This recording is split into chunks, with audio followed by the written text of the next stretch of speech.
And that, my friends, is why Gen 7 is better than Gen 5. This is easy as shit. Watch this. If we're talking story, right? If we're talking Pokemon stories, right? You would agree with me that generations 5 and 7 have the most story in any Pokemon game so far in 2021, right? Right?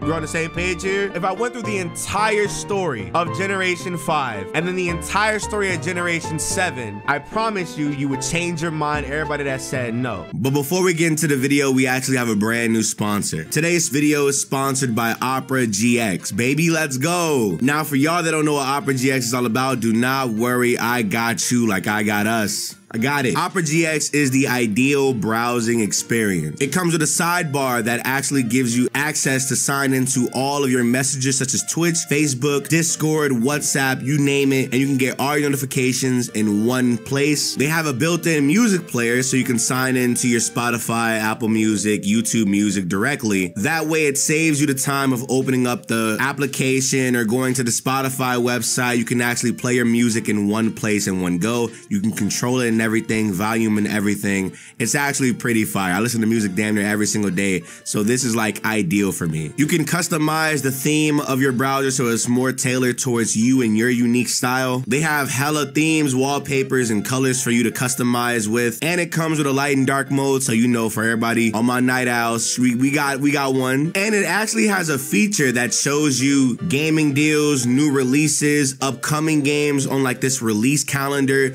It's very different, I gotta say. It's in a good way. You can import all your bookmarks, cookies, and settings from Google Chrome or whatever browser you use, which make the switch over a lot more faster and better for you. And they have various resources which help with lag and frame drops, such as a network bandwidth limiter that puts more priority on the video game that you're playing versus the browser that you're using, and a GX control which allows you to limit the CPU or RAM that's being used whenever the browser is being used. So all in all, Opera GX, I'm not gonna lie to you, if you have a gaming PC, you have to download Opera GX ASAP, trust me. Opera GX is also available on mobile devices, so you pretty much can have it anywhere that you have access to the internet, which is really cool. Download Opera GX today by going to the description section below, clicking the first link. And thank you so much, Opera GX, for sponsoring this video. And with that being said, let's get back to the video. Let's remember Generation 5 really quick. Black and White 1, N is the plot device for Generation 5. You would agree with me, right? You would agree that Generation 5, N is the main character in Generation 5, right? Now watch this. N is the plot for Generation 5. Getsis is the antagonist. So watch this. You the main character, new Pokemon trainer, whatever. You have your friend who is kind of one-track minded, Sharon, and your ditzy friend who's trying to make something of herself, Bianca, right? In part 1 of Generation 5, you go through this entire region. Bianca quits, Sharon gets his ass beat by Alder and becomes his student. Sharon basically has the same revelation that Silver has when he gets beaten by Land. You ready for it? You yourself are literally just the player. N is a plot device. When you get to the end of Black and White, right, the Elite Four section, most important section of the game, mind you, right, you beat Sharon, who, like I said, went through his character development by realizing that maybe being the maybe there's other ways to be the strongest trainer. Alder said this, he beat my ass, you beat my ass, maybe I need to change how I train my Pokemon. Sharon's redemption arc is done. Bianca's redemption arc, Bianca's character arc literally happens in the midpoint of the game, right? You get to the end. The end is literally this, right? N beats Alder because N is just a prodigy. Now remember this, N grew up having the ability, just a better, stronger bond with Pokemon. He can speak with Pokemon, all this extra shit. Cool. But if you're really being real here, N is Tarzan. That ass, N is Tarzan. Getsis saw N randomly and was like, oh shit, this kid is fire. He can talk to Pokemon. He has a deeper bond with Pokemon. Let's gas this nigga up and think he can do whatever he wants to do. All we gotta do is fund this little nigga, dog. And he did. He gave that nigga everything. He manipulated that man, that little kid. He gave him everything, gave him everything he needed for him to be the ideal Pokemon trainer for this legend to work, right? Under the guise of, we're going to liberate Pokemon, because N, if you know N was a wild kid. Like he was an orphan. That like Bro, it's crazy because this is how delusional N is, right? N thinks that he's the chosen one, right? Getsis is like, yeah, make this little nigga who thinks Pokemon are being slayed by humans and let this nigga be the reason, the voice, the king behind this Pokemon liberation, quote unquote, which we know is a lie. And he admitted that shit to us before we battled N. But in N's mind, he's like, I'm gonna save the day. I'm gonna free all the Pokemon. I'm gonna liberate my friends, liberate my comrades and shit. You know what I'm saying? But in Getsis's mind, he's like, this dumb kid that I found that could talk to Pokemon, who just so happens to be somebody important. Because if you know, talking with Pokemon is a rarity in that universe in the first place. So it's like, damn, if he can talk to Pokemon, holy shit.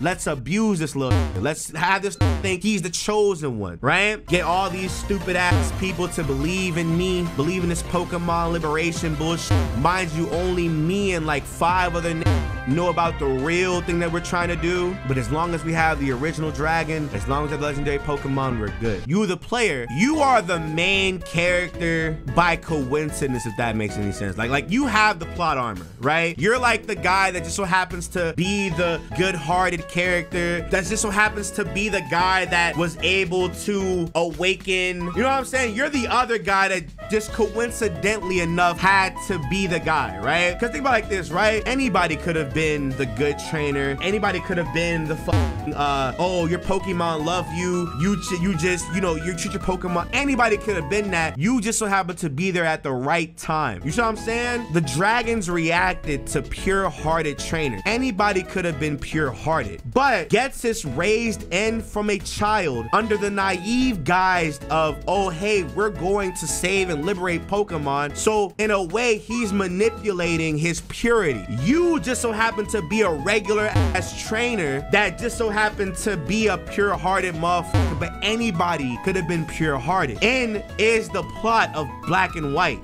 1. You beat N goes away. 2 years pass. Black and White 2 happens, and it's kind of the same situation where you're really just a bystander. Because I think like this, none of the story in Black and White 2 really matters up until the Plasma Frigate incident, right? The very moment you get on that ship, the story just goes. The story goes. And you are not a chosen one. You are not a main character in any way, shape, or form. You are just a that's just there. Think of it for a moment. When you go to the fucking boat, it's you cheering your rival, y'all battle team Plasma, you get to the cave, N saves you. Now listen, before we get to that, right? The only other character with story, with any type of character progression, story or whatever, is the rival. And even then, like, all he did was get his fucking Purloin back for his sister that his grandpa left him. That's it, right? It's not like a grand character change, a grand character development, a grand nothing like that at all. But when you get to the part where N saves you, N shuts all that shit down and is like, listen, you are not going to do anything else again. And mind you, if we keeping it a stack, if we really thinking about it, N didn't do anything in Black and White 2. You know what happened when he showed up after saving you? His legendary Pokemon got taken from him, and he relied on you to beat Getsis. When, at this point in time, N should have been able to defeat Getsis. He should have been able to do that by himself. But no, you the main character, you the coincidental, oh hey, you're a prodigy, you just so happen to be in the right place, the right time type of kid. You can do that. You know what I'm saying? You got it, right? N was just there. He lost his Getsis was like, I don't even need your stupid ass anymore. You came back to try and do what? Big nothing. Give me that motherfucking legendary Pokemon. That nigga just sat there and was like, oh my God, I didn't think he was gonna do this. It's up to you. Random ass little kid. Think about like this, right? How the fuck did that happen in theory? How the fuck did that happen? If we're keeping it consistent, what happened in Black and White 2 makes zero fucking sense at all story-wise, right? After you beat up Getsis and you separate them and shit, you go finish out the Elite Four and you're done. You become the champion, that's it. There's no closing anything to the original Black and White plot minus Getsis just going away. That's it. That's really it. I don't know if y'all ready for the Sun and Moon praise, but if we keep it in the stack, I'm about to show on everything Black and White. You ready for it? Sun and Moon probably has the most consistent story ever in Pokemon. We heard Gen 5, right? Watch what I do with Gen 7. Let's go. Let's add context to Gen 7, right? Gen 7 is literally Lusamine and her husband, the guy who runs the Pokepelago, who ends up being one of the smartest people in the region, right? These two people are using the Aether Foundation to not only be an orphanage for Pokemon, but they're also studying Pokemon and studying the various dimensions. They happen to stumble upon the Ultra Wormholes and the Ultra Beast, and Moan, that runs the Pokepelago, gets absorbed into an Ultra Wormhole and gets amnesia from it. Lusamine, who wants her husband back, she wants to literally find whatever means there is to get her husband back. But through her research, she started to befriend the Ultra Beast, not knowing what the Ultra Beasts do to people. You're not supposed to bring the Ultra Beasts into anything. They will eat everything. They are parasites. Ultra Beasts are parasites. She befriended the Ultra Beast and got a humongous obsession to the point where she essentially forgot about her husband. Her main goal for researching the Ultra Beast were to find the connection to bring back Moan. Unfortunately, she got obsessed. She started to like get real crazy. She became insane to the point she started to model her children after these Ultra Beasts. Lily's entire design is based off of how Lusamine dresses her based off of Nihilego. She literally created Type Null. Remember, Type Null is a chimera. Type Null is artificially made, and Gladion, still getting abused by Lusamine, being experimented like that, he found some sort of like connection with Type Null to the point where he ran away. And Lusamine, in her mind, it's like Type Null is a failed experiment anyway. You can have him. Who cares? We still have Nebby or Cosmog, right? When you find out what really it is, right? Cosmog is an Ultra Beast. But let's get back to the story. Lily runs away. Unbeknownst to her, she had literally an Ultra Beast in her bag. This Ultra Beast, Cosmog, was opening the wormholes that you see throughout the entire thing. And watch this. Lily, because of her mom and how neglectful her mom was of her and her brother, she's very timid. She's very scared. She's very, like, you know, insecure about herself. She doesn't have any confidence. She doesn't have anything going for her, right? Watch this, because it's not just Lily. It's not just Gladion. We also have Hal. Hal lives in the shadow of both his dad, who is a world-renowned gym leader in whatever region that he's in, and his granddad, what's his name, Hala. The cast of characters that you have are people who already have their back against the wall. Lily's insecure, she's timid, she's not confident. That's a doormat. Hal is living in the shadow of two amazing trainers. Gladion is literally the I don't care Sasuke equivalent. He's just fine that he has his friend in Type Null, and that's it. Enter this random kid from Kanto. You, right? You are a random child. You are just there, right? You get plopped in. Damn, this region fucked up. you come into this, you meet Professor Kukui, who's just finishing up like the Elite Four, the very first Elite Four. Nobody knows about what the Aether Foundation is doing. We just think of Team Skull as being like these random ass thugs or whatever. It's whatever, right? In Kukui's mind, it's like, dog, I don't give a fuck. Guzma, bitch. And Lusamine is trying to help the environment. Little does he know, you know what I'm saying, the plot happens, right? You go through the entire region of Alola watching. You watch, literally, you watch from the very moment you start the game. You watch Lily as a character evolve, Hal as a character evolve, Gladion as a character open up. I can go through their entire stories individually. You watch Lily be this timid, scared little girl to living vicariously through you to the point where she says, you know what? Fuck that. I don't want to live through you anymore. You inspire me enough. Mom isn't crazy anymore. I want to go and become my own trainer. I'm gonna go to Kanto and do my fucking thing, right? Gladion starts to see that, like, you know, oh, my family's fucking crazy. But Lily did she was spitting to Lusamine. Maybe mom will change. That ass went through hurdles to get to her mom. That ass. Lusamine was not budget. Do y'all remember what Lusamine did in the original Sun and Moon? She ain't give a fuck about Lily. She told that bitch, you mean nothing to me. You aren't Nihilego. If you don't want to be my daughter, then good. Nigga, excuse me? Is this a Pokemon game? What the fuck going on? Who says that? No. Y'all not listening to her face. She sat there and said, I already got Cosmog. If you don't want to be my daughter, then good riddance. You aren't Nihilego. You aren't perfect. Fuck you. nigga. Meanwhile, Hal is like, hey, yo, you can't be saying that to her. That's your daughter. She's my friend. What you mean? You get to the last island, right? The last island before, right? Lusamine is like, I already won. I'm in the world. I'm staying here. What you don't know is the longer you're in those fucking ultra wormholes, the more crazy you get. So guess what? That's when you get the climax. She fused with Nihilego and shit, and she just says, fuck it. I'm going to whack you niggas. And it's like, whoa, no, you're not, because Lily can't do it. Lily is not the trainer yet. Lily is the girl that changed outfits and was like, I'm not going to play behind you anymore. I'm gonna be my own fucking character. She's not that just yet. You had to beat the fuck out of Lusamine. Lusamine was like, she was on the floor. That Lily had her in the fucking hands. Mom, look at you, stupid bitch. I told you, we're fucking family. I'm not gonna be a fucking doormat anymore. Lusamine stupid ass sat there like, maybe you're right.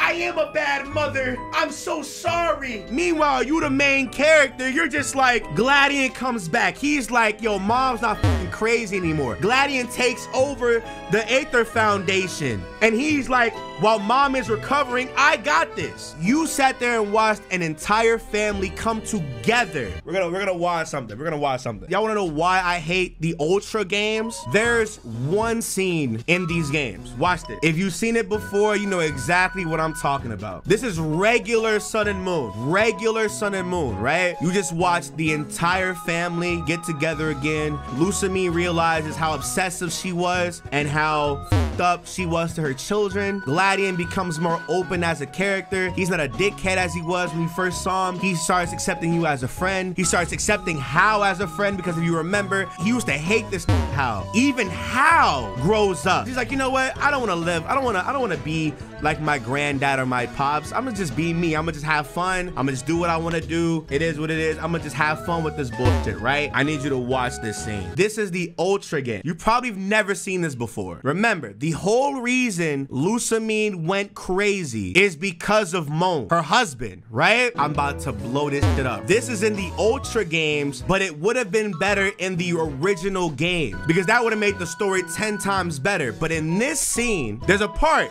where Moan comes back to the Aether Foundation. Lusamine is in awe, because the reason why she went crazy is right here in front of her. They have casual conversation. Moan has amnesia and she lets him go, right? But at the very end, watch this. At the very end, look, right here. Is your first time? Indeed it is. Why you at? They are married. They are married. Look at her. No reason. Now watch this. Keep it going. Read this fucking dialogue. I'm gonna keep it rocking. Keep watching until we meet again then. Gladian's in the back. That's his dad. Watch this. Are you sure about leaving things like that? Watch what happens. Hold on. Yes. After all, the way he smiles now, it's quite lovely, don't you think?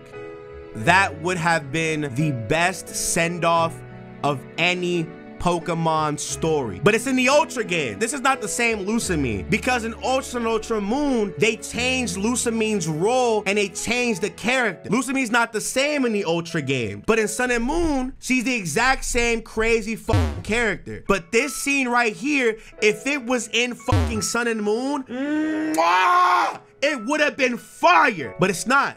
You got an incomplete story, an incomplete roundabout, because now, right, Lusamine seeing how happy her husband is, having no recollection of who she is, where he's from, and what he's done. She sees that he's happy, she's gonna let it be. That right there is how you do a fucking character. And that, my friends, is why Gen 7 is better than Gen 5. There you go. There you go.